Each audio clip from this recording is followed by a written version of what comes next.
All right. Yeah, I noticed that. I hate to take out that crappie. It's pretty nice. I'd rather have it on my wall at home. All right.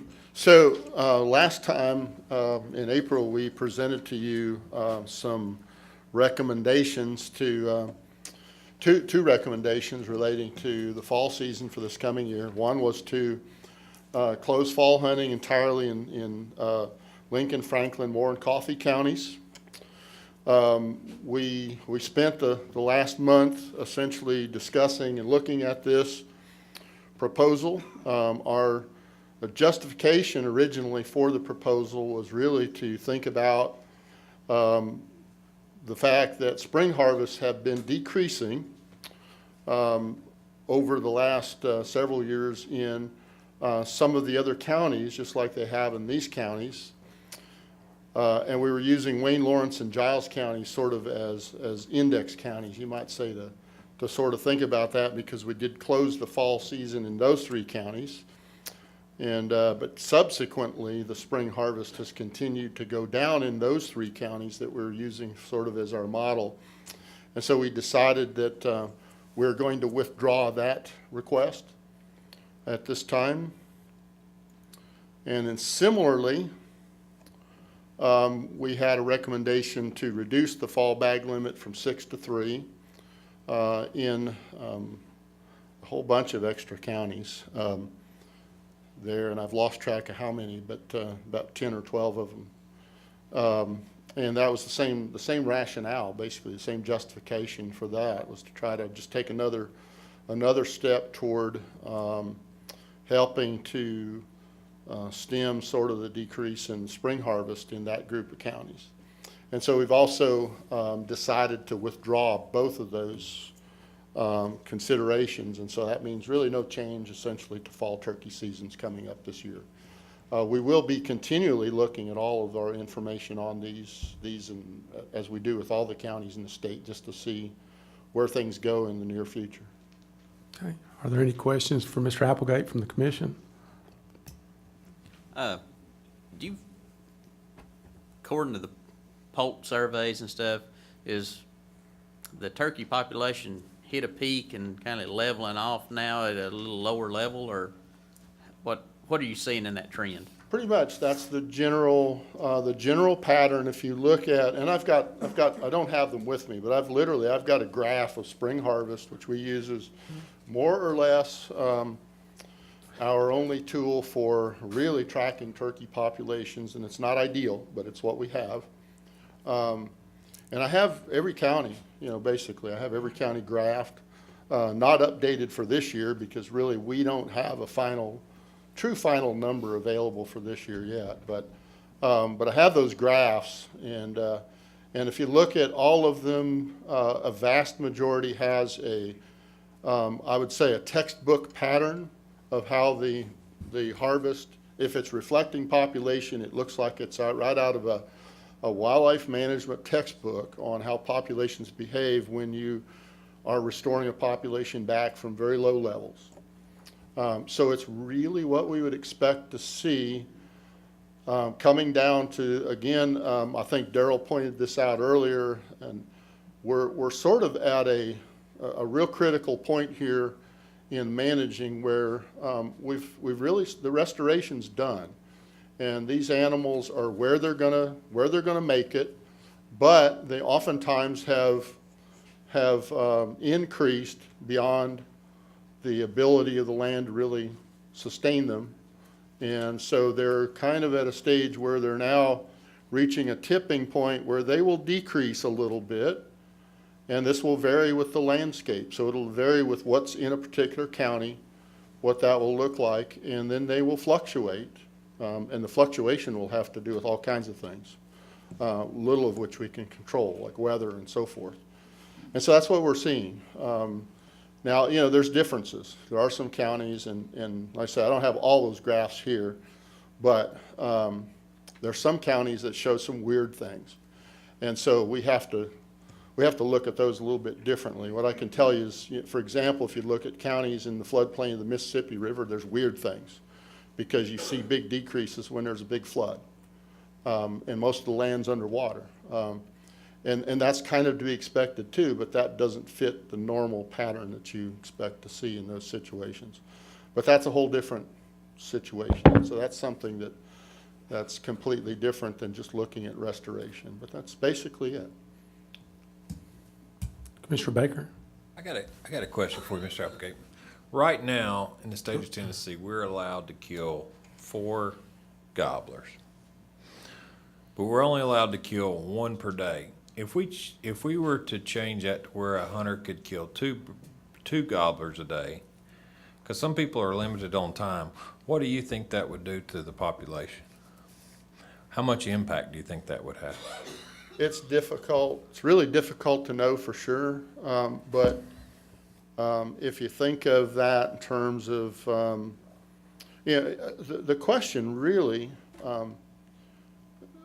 I don't see as a biological question, because I don't know that you could even think of a biological difference in that happening. In other words, a turkey's dead, and it doesn't matter when within that season that we've set that turkey becomes dead, from the standpoint of the population. So if it's the first day of the season and it's just another turkey dead, so those 2 birds count the same, whether they're all the same day or if they're spread out over 2 days or 2 weeks or whatever within that season, because it's the timing that's what counts, and it's the numbers.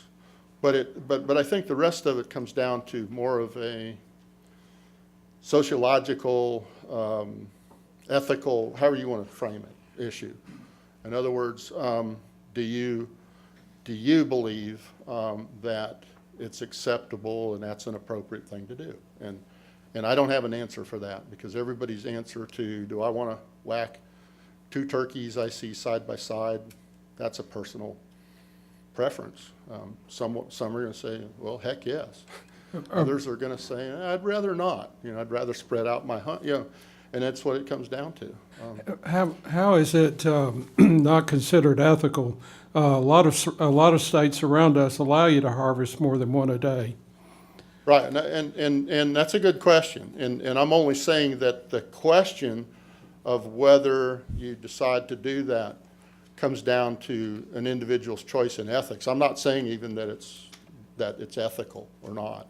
I'm not saying, in other words, it's not ethical or anything, but some people may find that to be an unacceptable way, but it's a personal choice. Well, one of the most exciting turkey hunts I had was in Florida, where I had a double in 1 day. Yeah. And I didn't see anything unethical about it. Right.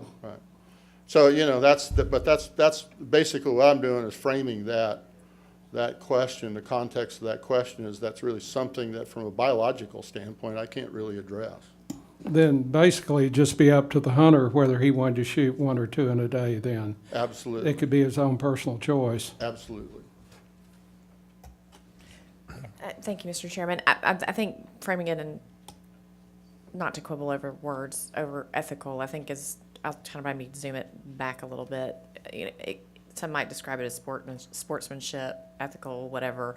I actually think that there's an interesting question that I don't know that we could answer today about the nature of a tom and another tom when one gets shot, and the sportsmanship related to what happens. That's a lot easier to shoot the second tom in that moment than it would be a normal hunt with 1 turkey. So I think there's an interesting set of questions that's not the easiest question to answer, and I'm pretty confident that we can't answer that today, but I can see why that's a debate that Mr. Applegate's not positing an opinion on, but I think it's one that, we know what the weaker tom does when the big tom goes down, and it's different than trying to convince a tom at 150 yards that he should defy his nature and come to you as a human, calling like a hen that would normally come to them. And so I think it's an interesting question that we may not want to answer in this moment,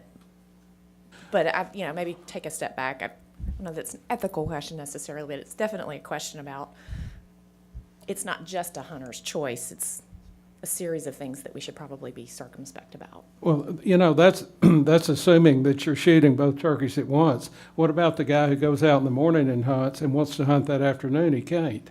Well, I think we need to save That's an this for, excellent point. for a future discussion because we didn't give proper notice that we were even going to consider something like that. So that's going to have to be for next year. That's just my opinion. I don't disagree with the discussion. I personally would vote against it, but I'm just saying it's not something we can pass today because we didn't give proper notice, and that's a big deal. I hope the rest of y'all agree. And Mr. Chairman, I'm not disagreeing. I do think that this is an interesting question, though, that isn't, I mean, Commissioner Swan's point is, I mean, that's a really compelling set of questions that we can be thinking about, and I have opinions about it too, but I think I appreciate the conversation and would probably agree that seems like a longer conversation. I just think that, though, that it's not something we can decide today just because of public comment period that wasn't put in. Chairman McMillan, would it be appropriate to ask the agency to do a survey on that? That's a great idea. I mean, I guess we need a survey, but we're looking at next year before anything like that's going to be discussed. Right, exactly, but I mean, we're given a due notice, so. Commissioner Baker, do you want to ask for that? I'll ask for it.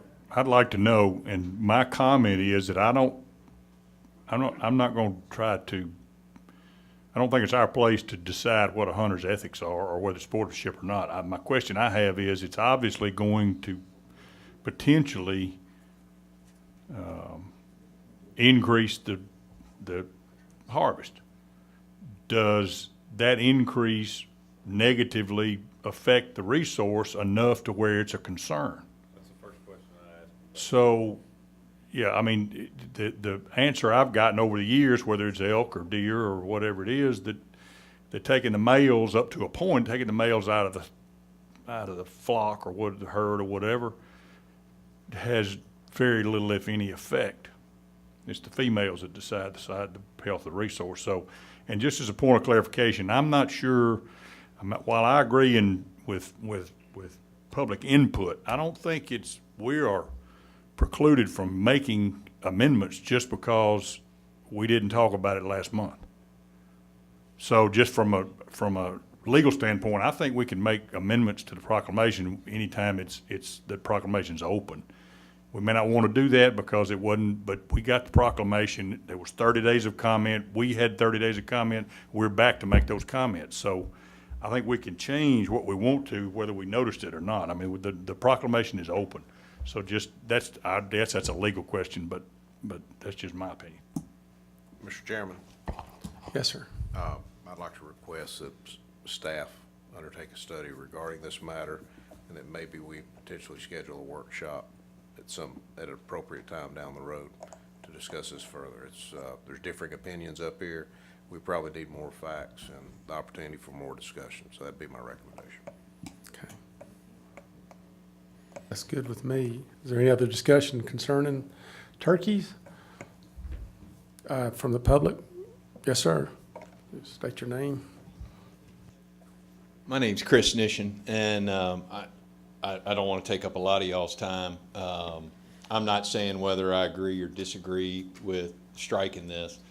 I don't know if the commission's aware, and y'all have the biologists to back you up, and you have a huge job in the state, and those that know me know I really appreciate the job that y'all do. But there is a mounting, growing concern among hunters from East Tennessee to West Tennessee that populations are decreasing. I understand we're not at the restocking level. What the hunters don't realize is they've been given a Snickers bar.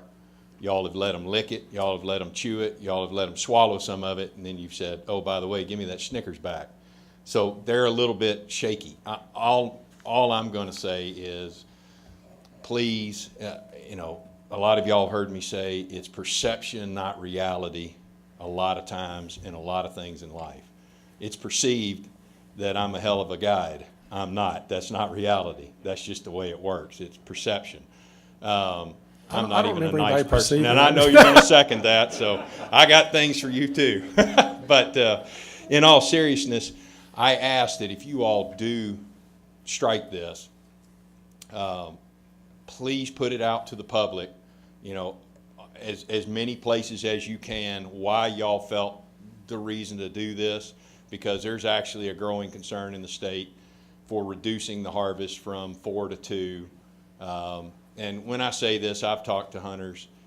I've probably talked to 15 individual hunters across the state, and they ask me, and I'm blessed, I have a lot of private land to hunt, but I have even seen on places where I intentionally manage for just turkeys, because I'll guide 35 days, 40 days during the turkey season. I have seen decreases over the last 4 or 5 years, and it's not, I don't over harvest. I mean, I take 1 per property, 2 per property. So I just ask, and y'all don't need to be reminded, but in this day and age of websites and chat rooms and everything else, this is going to be a huge hot button topic when they see this go away. And I just want to say that. Thanks. What's in red was proposed at our last meeting, the reduction. And what staff is saying is, we want to put a hold Right. on that reduction. Right. And you're concerned about that? A lot of the hunters are all for, many hunters are concerned about the populations decreasing, and they're actually wanting to really cut back on fall hunting. They're wanting to decrease the numbers that you're allowed to take. And I understand, even though we're allowed so many, not very many turkeys are taken during fall, but there is a growing concern just coming out of this past turkey season. There's a large vocal, I don't know how many people understand, but a vocal concern about turkey populations, perceptions are dropping. And the first thing they want to point to is we're shooting hens, we're taking too many hens. I guess, Chris, and this is, I may be missing it here, in that we're asking the staff to study some of the things you've heard the discussion about. And I'd like to think that this would be included in that discussion. I mean, a key component in all of this is, how is our turkey population? That if we give staff time to study this further, including the questions we've had up here today, have workshop, have public discussions, I would think that that's heading in a right direction. I would hate to act on this and then us make some other wholesale change next year. Is that Yeah, is that fair? I absolutely agree. I guess maybe I could have talked to you all individually instead of taking up your time here. Y'all have the power to do a lot of things. I just think that in this day and age of electronic that people know that, hey, they're looking at possibly reducing, because there is a concern in the southern counties of the population dropping, and nobody knows why. And it started from there, but now it's kind of spread. It could be bad weather, it could be bad poult counts. I understand it can be a lot of things, but I think it would reflect really well on you guys. I mean, especially like y'all did with the budget. Y'all did such a good job of informing people like me why we're having to increase licenses. That whether they like it or not, that this turkey thing's going to be a hot button topic, just like the deer.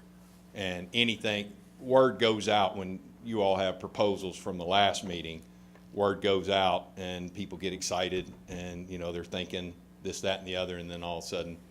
So I think it would be valid just to make sure on your website or, through your radio show, people that do that kind of stuff, just let them know, hey, we're very concerned with this. And we did this because we don't have true data, and we're going to study it hard and come out with our recommendations. And I personally would, not to go against you, Bill, but or Commissioner Cox, but I think that would be really spooky for y'all at some point, just to say, okay, 2 turkeys a day, and we don't really have to talk about it to them. I think people would go bananas. So, but that's just my opinion. Thank you all. Thank you, Mr. Neeshan. Commissioner? Yeah, thank you, Mr. Chairman. I think it's a very it's a very good idea for us to have a rationale that we're doing actually a lot of really creative things. That the communications team has found a lot of new strategies digitally to do that. And so I would say request for Mr. Chairman to work with the communications team for a succinct description of the will that's occurring right now, to share that out on our digital strategies in a way that meets yours and the chairman's approval, and do that in the handful of ways they do. I think it's a really good idea, and we're getting both sides of those perceptions happening at the same time, so I think it's really important to understand the rationale, particularly that we've got multiple questions that we're asking the agency to study, including this one over the next little bit. It should be succinct. I mean, it's hard to get it in 120 characters or less, but I'm hearing what you're saying, and I think that's a good idea that you could probably succinctly help them create. Does that work? It does. Obviously, I would want the agency to be comfortable that the resource wouldn't suffer from it before we even discuss it with the public. Yeah, I'm merely saying that, and I would say Director Carter and you to more say that we're going to be studying these issues, not that we're thinking about any direction one way or another, but that this limit did not occur because there's more study to be done. I think that's what I heard. So definitely don't want to Right. give you an impression that I've got an opinion about any of those particular issues. Thank you, Commissioner Yet. Teague. Yeah, I would start by saying that, I'm glad we're keeping a watchful eye on our population if there has been a decrease. And I think some of the things that you mentioned probably are natural variables, but we need to be conscious. And I think not making any rash decisions obviously is usually the best bet. And I would like to say that Tennessee's probably one of the most desirable states in the country to come to hunt eastern wild turkey. The job that's been done reestablishing them is unbelievable. I think I haven't seen a reduction, personally on my farms, other than I've got a 20 gauge that's reduced some of the gobblers this year, and then a 12 gauge reduced a couple that a buddy of mine came with. But that all being set aside, I'm glad we're being conscious to see, but I want it to be noted how unbelievable the turkey hunting opportunities are here. We have, I think, the second most liberal bag limit in the country and one of the longest seasons. And if anything doesn't need fixing at this point, I think it's our wild turkey regulations. But I say that also knowing that all the wildlife management's an ongoing situation, and if we're seeing a decrease, we need to take our time and be very careful about how we try to address it, because a lot of those variables are possibly out of our control. So, Commissioner Ripley? Thank you, Mr. Chairman. I don't know about the 20 gauge that Commissioner Teague uses, but in Kodak we use a 410. So,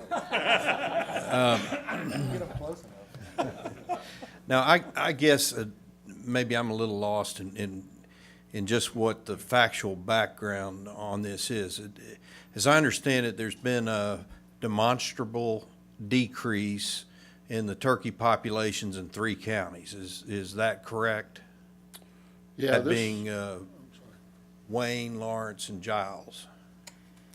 Yes, and those were the counties that were used basically because of the management actions that took place in those counties by closing the fall season with the hope that closure of the fall season would increase the spring harvest, and that didn't happen this year, okay? And so as a result of that not playing out, it sort of led us to believe that our assumption may not have been correct, that the closing of the fall season itself was going to help that process. And so that's the rationale behind that and behind deciding not to close the other counties that we had proposed originally. My question is, has there been a demonstrable decrease experienced in, for instance, Wilson County or any of the others that you were considering reducing the fall bag?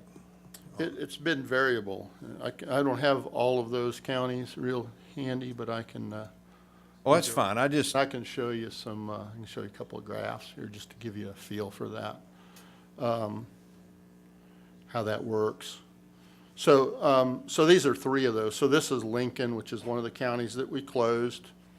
And this isn't a complete 2014 number because, you know, we really don't, I really don't trust a number until we're pretty nearly the end of June, because we do have still birds out there that don't get in the system. You know, there's paper tags and various things that happen. But this is a partial number.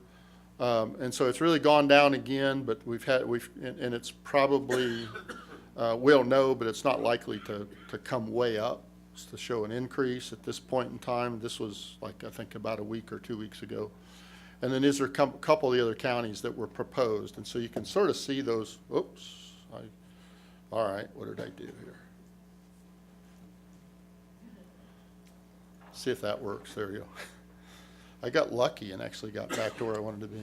So there's a couple of other counties that are near that or were proposed in this particular. So here's Franklin, and you can see that number really dropping down pretty low, and Moore County the same way. And these are not trivial, okay? So I don't want you to think that we're brushing these off, because this is that, up here in the top is that sort of that, this is what we normally expect. This is what's in the textbook, tells you about populations, and this is the, I don't know if you can see that or not, but this is that overshoot. This is where a growing population that you've reestablished, this is where it frequently goes when it's being reestablished, because everybody's breeding and everybody's really thriving. There's plenty of resources, and then they hit a wall. And they hit a limit on the resources that are available, and then they do this dropping back phase. And we believe that in many cases, and this graph looks a lot like that in general way. So the Lincoln County graph over here looks a lot like that, sort of this part of this particular graph over here, where this was likely an overshot, and down in here somewhere is the place where the population will settle out and maintain itself, and the fluctuations that you see there, the ups and downs, will be as a result of all kinds of things, including weather, including hunter habitats, hunter skill levels, season changes, if we make season changes, all kinds of things that, most of which are outside of our control.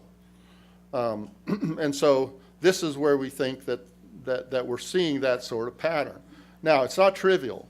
It's not trivial that we're seeing these patterns.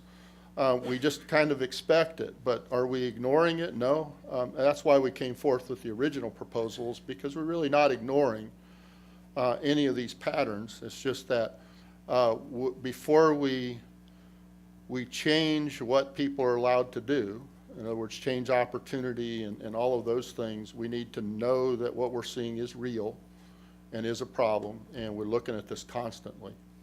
So, you know, I'll be updating all the data next month, and we can look at it again, and we'll be looking at this, I mean, all year long. So by this time next year, we may have a whole different opinion for you.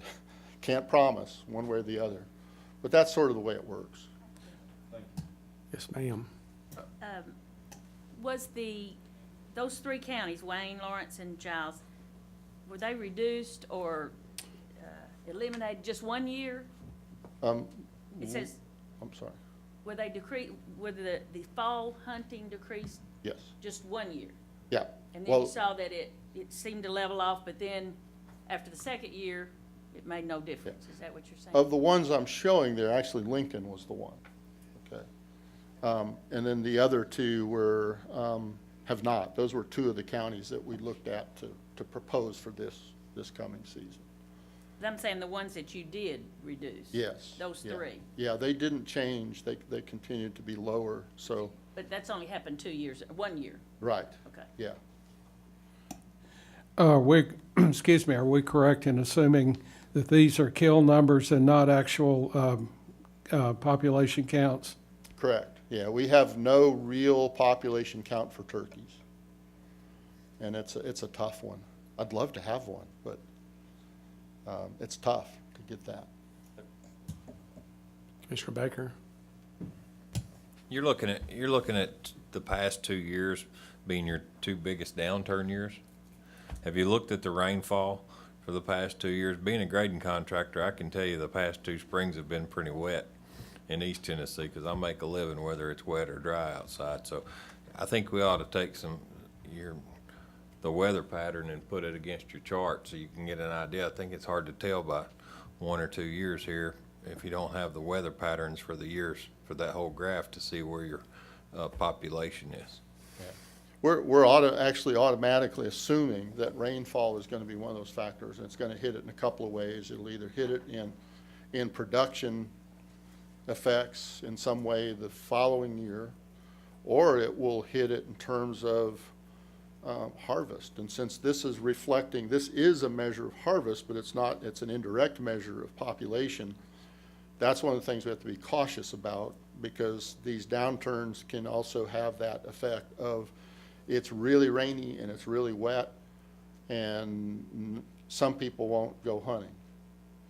Not the most dedicated, obviously, but you know, there's some people that will not get up, and if it's pouring rain, you know, they may not want to get out of bed and go hunt. I keep changing that. I think the machine's wanting us to go to the next topic. But anyway, but yeah, you're absolutely right about that. To be honest, the tricky part about rainfall data is it's tough to work with, to get it, you know, a specific enough scale so that it can relate to all of the different possible locations, and you have to do a whole bunch of computer calculating to get things like statewide averages or countywide averages to do that. But we just automatically assume that's a variable that causes fluctuation. Any more comments from the questions for the commission? From the public?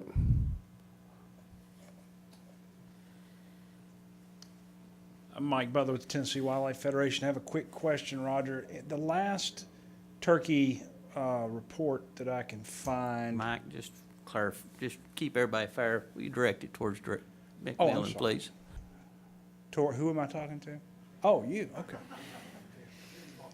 The last turkey report I could find online was 2012, and it showed two pieces of information that I'd be curious to see if Mr. Applegate could answer. The August poult count over the last several years has gone from 7 to 2. And the other piece of information is it looked like nest initiation was normally distributed for the most part around the first week of May, but it looks like over the last few years that's been shifting later. And so I was wondering if those were, in his opinion, any indicators going from 7 to 2, there may be some reasonable argument for why that poult count in August has dropped, but we are hearing the same echoes that Mr. Nishan brought up, and we're hearing them more and more and more in different parts of the state. So I was curious about those two charts in the report. Yeah, so I can explain that.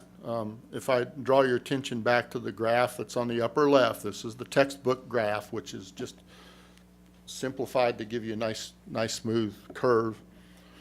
When a population is going through this first part of the graph, the leftmost part of the graph, where it is making this big increase, you expect to see higher production. So you expect to see more young of whatever it is, for the most part, on the ground. And I guess that's arrows, maybe my cursor's not showing up necessarily real well, but I'm talking about this part of the graph.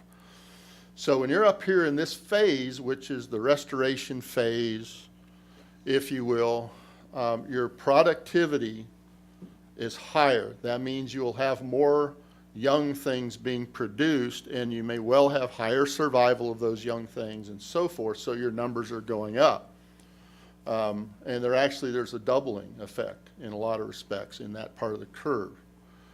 When you reach finally that farther leftmost part where we believe we likely are in most cases, okay, with these populations, you will see a decrease in the number of young things being produced, in this case poults, because the population no longer has to reproduce at an extremely high rate. It can just cruise within the restrictions that are available to it by the weather and the habitat and so forth that affects it. And so, yeah, a shift. Now, you know, is that a trivial value that we ignore? No, it's not. It's a value that gets calculated every year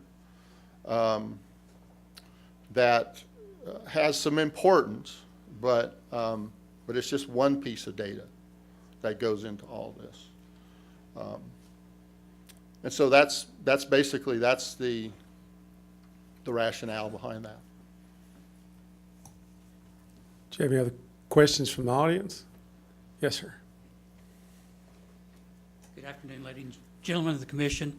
My name is Steve Nifone, lifetime license holder, turkey hunter going back probably 40-plus years, 38 wonderful years with this fantastic agency that I really miss due to this mandatory retirement back in January. Tremendous job that the agency has done with the turkey population. When I first started hunting, we were killing 200 to 300 birds statewide. My first year as an officer out in the field, we killed 4 in my county. I was able to help with the restoration efforts, trapping and whatever. I'm coming to you today because I'm concerned about our turkey flock across the state. I'm hearing from turkey hunters all across the state that the birds they're seeing out in the field, I'm hearing this from officers as well. You know, I'm hearing terms that, you know, we've got half the birds we had 5 years ago, or some cases a third of the birds we had 5 years ago. Not standing before you today saying that hunting mortality is a major factor in this. I don't think it is, but it is a factor, and it's one of the few that the commission can deal with.